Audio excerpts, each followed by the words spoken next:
Dans le Tanya d'aujourd'hui, l'Admour Azaken va nous expliquer le concept de Or Amémalé et Or Asovev, ce qui veut dire la lumière qui s'investit dans les mondes et la lumière qui contourne, qui encercle les mondes. Tout ceci revient à l'explication des prakim précédents, comme quoi Kadosh Baruch Hu, il est infini, il est très très très puissant, et donc on réalise la grandeur de cette puissance qui se rapproche et qui aime les Bnei Israël. Donc, dans le passage d'aujourd'hui, Vehine, et voici Pratiyut, Atzimtzumim, les détails des rétractions, Echuma, comment et quoi, Enkam Mekom Biuram, ici ce n'est pas la place pour donner cette longue explication, car bien, il faut comprendre que veut dire un Atzimtzum, une rétraction, c'est très très compliqué, c'est très profond, c'est très spirituel. Donc l'Admour Azaken ne va pas parler de manière détaillée, mais de manière générale, ce sont un sujet, un concept de voile et de dissimulation, de l'influence de la lumière et de la vitalité,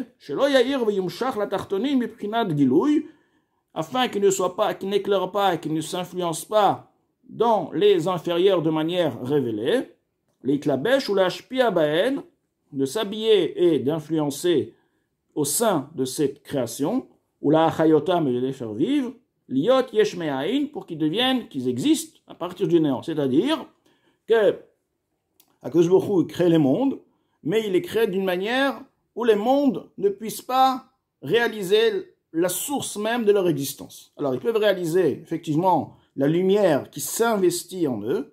Cette lumière tout de même est très limitée, mais le or, le or, la lumière qui est même à l'origine de la lumière qui est même allée, qui s'investit en eux, cet or, cette lumière qui encercle les mondes, qui contourne les mondes, bien sûr au niveau spirituel, cette lumière n'est pas connue et est inconnue pour les créatures. Alors c'est uniquement peu de lumière et de vitalité, pour qu'ils puissent avoir le caractère des limites et de fin, c'est-à-dire qu'ils soient limités. Ceci est une lumière très très limitée, elle est vraiment comme inexistante. Si on va comparaître cette lumière à l'infini, à la lumière infinie, sans fin, au point de dire qu'il n'y a entre eux aucune commune mesure du tout. Donc, l'Admour Azaken rentre dans le détail, nous expliquant comme ça que c'est pas seulement que cette lumière est beaucoup plus puissante. C'est une lumière qui n'a aucune commune mesure. C'est comme le néant, et à partir du néant, il y a le yesh, l'existence. On ne peut pas mesurer, dire le aïn, il est beaucoup plus puissant, la source est beaucoup plus puissante que la création, parce que c'est un aïn par rapport à la créature, il ne peut même pas connaître, il n'a même pas la réalisation de l'existence qui lui précède, de la source même qui le fait vivre. Et là, l'Admour Azaken a donné un exemple, Kenoda, comme il est connu, Pirouche Minat Er Misparim, quelle explication de rapport lorsqu'il s'agit de nombre. Chez Echad Bemispar, l'unité dans le nombre, Yesh lo erech legabe mispar elef alafim, en rapport d'un million, le chiffre 1, l'unité a tout de même un certain lien, un certain rapport. Chez Uchelek Echad mini elef alafim, car ça reste toujours une unité d'un million, 1 million d'unités, donc 1 million est composé par 1 million d'unités. Donc une unité a toujours un rapport au million. Mais lorsque nous allons comparaître quelque chose qui est illimité, qui n'a pas de fin, qui n'a pas de limite, klal du tout, vis-à-vis de ce concept, de ce sujet qui est limité, en rapport, si on va prendre le rapport de nombre de chiffres, on ne peut pas dire que tel et tel chiffre a un certain rapport par rapport à l'illimité, le Ensof. Même 1 million fois des millions, fois des dizaines de milliers, donc ça représente les triards, on va dire, bon, l'infini dans les nombres, mais tout de même un nombre. les gabés et les falafim ne sont même pas comme la valeur d'une unité en rapport de milliards, de trilliards, veribert et bavot, et de multiplier par des dizaines de milliers. Et la kelo mamash rashiver, seulement ils sont inexistants, comme s'ils n'existaient pas du tout, comme s'ils ne sont rien du tout. C'est-à-dire que si nous allons comparaître, on va dire, alors, qu'est-ce qui a plus de rapport? Une unité vis-à-vis de 100 000 milliards, ou alors 100 000 milliards vis-à-vis de l'infini. On va dire qu'une unité vis-à-vis de 100 milliards a un certain rapport, parce que ça reste une unité de 100 000 milliards unités. Alors que 100 000 milliards, qui est puissant, vis-à-vis de l'infini, n'est inexistant, parce que c'est l'infini. C'est ainsi réellement ce sujet, ce niveau de lueur, de lumière, qui est très, très, très restreinte, qui s'investit dans les mondes supérieurs et inférieurs pour les influencer, les achayotam, pour les faire vivre, les gabé, erech, or, aganuz, venelam, si on va comparer ceci à la lumière qui est voilée, qui est dissimulée, shou biprinat ensof, c'est un sujet, c'est une lumière qui est infinie. Ve'eno mitlabesh ou mashpia baolamot, il ne s'habille et il influence les mondes biprinat gilouy de manière révélée. La chayotam pour les faire vivre. Et là, seulement, makif alehem il est mal. Il contourne, il les entoure par en haut. Venikra sovev kolalmin, il est appelé l'encercleur, celui qui contourne les mondes. Donc, on explique que, effectivement, cette lumière, ce or qui est infini, il influence les mondes. On ne va pas dire que parce qu'il est infini, il n'influence pas. Au contraire, c'est indispensable. Il est indispensable pour les mondes. Tout de même, les mondes ne le connaissent pas, ils ne réalisent pas cette lumière. Alors que la lumière qui les investit, la lumière qui s'investit dans les mondes, elle est, oui, réalisable. Les mondes comprennent et l'atteignent. Alors, lorsqu'on dit qu'il contourne, ceci ne veut pas dire qu'il contourne de manière physique. Biprinat makom, en ce qui concerne l'espace, chas de shalom, car lorsqu'on dit les lumières qui contournent les mondes, on parle bien de tous les mondes les plus spirituels. Donc au niveau du spirituel, le sens d'espace n'a aucune place, il n'y a pas d'espace dans le spirituel. Alors que veut dire qui contourne les mondes, qui encercle les mondes? Et la Ratzalomar, seulement il veut dire Sovev ou Makif milemala, il contourne par en haut, les Inyan Bechinat Gilou Yahashpa, ce qui concerne la révélation de l'influence. Donc, lorsque tu as une influence, cette influence, elle peut être révélée et elle peut être dissimulée. Une influence qui est révélée, c'est-à-dire une influence dont tu as compris le concept, on va te donner par exemple un sujet, tu l'as compris. Ce sujet-là, une fois qu'il était compris, il s'habille dans la personne au point où la personne elle va voir les choses différemment.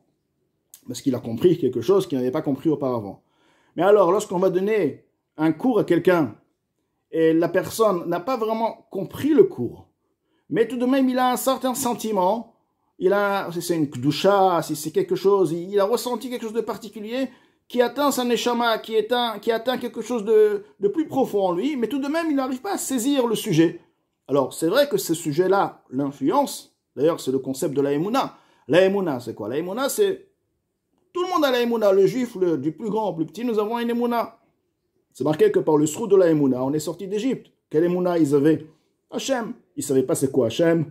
Ils étaient dans les 49 ports de Touma. Mais Bizrout à Emouna, le sroud, c'est un sroud, le mérite. Donc c'est un mérite, c'est puissant. Maintenant, est-ce qu'on peut dire qu'ils savaient c'est quoi Hachem? Ils ne savaient même pas comment Hachem s'appelait. Moshe Rabbeinu, il leur a dit, il a demandé à Hachem comment je vais te décrire au Bnei Israël. Donc ça c'est la force de la Emouna. Alors on va comparer ça en métaphore avec le sujet de Sovev. Ça a une influence et c'est indispensable pour les mondes. L'infini est là, l'infini agit dans les mondes. Mais les mondes ne le perçoivent pas, ne le comprennent pas, pour eux il n'existe même pas. Alors que lorsqu'il s'agit de Or à Mémalé, c'est comme l'intellect dont on a compris, on a perçu le sujet. Et là, on peut donc, ce Or il est là, et il est perçu chaque monde par rapport au niveau du monde. Donc, on dit, El Aratzalomar, il veut dire, Sovev ou Makish Milmala. Il contourne et il encercle par en haut, les Inyan Bechinat Gilou Yahashpa'a, en ce qui concerne la révélation. Donc c'est une révélation, tu as compris quelque chose. Lorsque tu as compris, tu peux dire, ça a été révélé. Il y avait un secret, il a été compris, il a été entendu, il est maintenant révélé. Car une influence qui est de manière révélée dans les mondes, Nikred Beshem Al-Basha, elle est appelée, elle est qualifiée par le nom d'habillement. Elle s'introduit. Elle s'habille dans les mondes, qui aiment Malbishim ou Mesigim Hashpa, car les mondes aussi élevés qu'ils soient, ou aussi bas qu'ils soient, ils reçoivent cette lumière, ils la perçoivent. D'ailleurs, c'est ce qu'on appelle le Gan Eden, la révélation du Gan Eden, la connaissance d'Hachem, qui est infinie, bien sûr, une connaissance infinie, mais tout de même, cette connaissance, la particularité que cette connaissance a dans le Gan Eden, c'est que la Neshama, elle réalise Akadosh Baruch Hu, donc elle jouit de cette réalisation, de cette compréhension. Chez Mekablim, donc ils perçoivent, une influence qui n'est pas révélée. Donc c'est une influence, parce que si elle n'existe pas, on ne peut pas dire une influence qui n'est pas révélée. Si l'influence n'est pas là, donc c'est même pas une influence, il n'y a rien à révéler, il n'y a rien du tout. Alors on te dit, elle est là, c'est une influence, mais elle n'est pas révélée. Elle a Be'ester Ve'elem, elle agit, elle existe, mais elle agit de manière voilée et dissimulée. Ve'ena olamot mesigim ota, les mondes ne la comprennent pas. Ena nikret mitlabeshet, ela makefet besovevet. Elle est qualifiée, elle est appelée par makif besovev, c'est-à-dire qu'il encercle et qu'il contourne. Il car, c'est pourquoi. Mais achar sha'olamot mipchinat gvul vetachlit, étant donné que les mondes sont limités, nimtza, il se trouve, she'en hashpa'at or en sof mitlabesh umitgale bahem, la révélation, l'influence de la lumière infinie ne se révèle pas dans ces mondes, du prinat giloui de manière révélée. Rak me'at mizeir, c'est seulement peu de peu, ha'aram we'etet ou metzumtzemet meot, une lumière qui est très restreinte, très limitée, meod, Admor Zakani précise, meod, vraiment très restreinte, ve'i rak kedele achayotam, et c'est uniquement pour les faire vivre, de manière à ce qu'ils soient limités. Donc, encore une fois, le Mozaken, il allonge, il s'explique de manière bien plus détaillée pour qu'on comprenne qu'en effet, tout ce que nous avons et tout ce qu'on comprend dans ce monde-là, il faut savoir qu'il y a l'infini et l'infini, ainsi c'est par rapport à la Torah. La Torah, elle a des niveaux infinis, c'est l'infini, ce qu'on comprend aujourd'hui, ce qu'on comprend ici sur Terre, c'est la Torah qui est infini, qui descend depuis la Chochma Ilaha, donc on peut comprendre l'infini de la Torah. Et pourquoi? Parce qu'en fait, c'est le sujet qui nous dit comme quoi une révélation et une dissimulation. Donc, la Torah comme elle est ici, d'ailleurs, Admor Zaken explique, la Torah est comparée à de l'eau qui descend du haut vers le bas. Donc, plus on s'investit dans la Torah, plus on va la découvrir. Et même la même Torah que nous avons appris hier, nous allons l'entendre, nous allons l'étudier encore une fois, nous allons découvrir quelque chose de particulier parce que ça, c'est une révélation que nous allons découvrir à l'infini. Mais l'essentiel de la lumière qui n'a pas de tzimtzum, qui n'est pas tellement restreinte, est appelée celle qui contourne. Donc, le or hasoev, de là on comprend, l'Admor Hazaken, il est quelque part, il a un tzimtzum, un certain tzimtzum, tout de même, le tzimtzum n'agit pas tellement sur lui. Comme il dit, avalikara or blitzimtzum kolkach, l'essentiel de la lumière, qui n'a pas tellement de rétraction, qui n'est pas tellement limité, nikra maki vesoev, il est appelé celui qui contourne et qui encercle, mais achar shen hashpa'ato mitgalit betocham, étant donné que son influence ne se révèle pas au sein de la création, mais achar shem beprinat gvul vetachlit, étant donné qu'ils sont limités et ils ont une fin. Donc ça c'est le passage d'aujourd'hui. En d'autres mots, nous allons comprendre que le or hamakiv et or hasovev, c'est la lumière qui s'investit dans la création et la lumière qui est au-delà du point de s'investir, qui ne se révèle pas, tout de même elle y est et elle agit.